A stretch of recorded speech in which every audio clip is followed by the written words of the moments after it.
Hi there, this is Kinsey with instructions on how to use God's Big Story flashcards. For this picture, the description is Abraham, Israelites.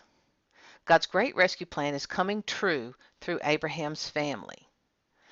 This picture symbolizes the promise that God made to Abraham. First, the stars. God promised Abraham that he would have a son. Abraham's family would become so large that it would have more people than the stars in the sky.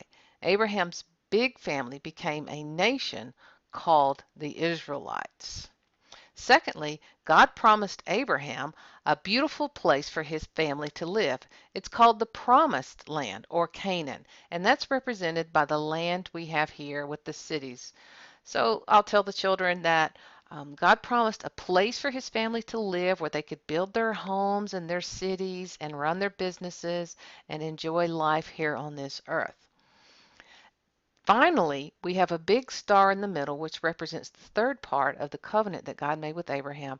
That is to bless the entire world through his family. And we know from Scripture that Abraham's family is the one family that God used to birth the rescuer, Jesus Christ. And so we also know that Jesus is the light of the world. So we've represented that part of the promise through this big star, which represents Jesus. So three things that God promised Abraham: a large family, a land, a place for his family to live, and that the whole world would be blessed through his family. And we know that that blessing is Jesus Christ.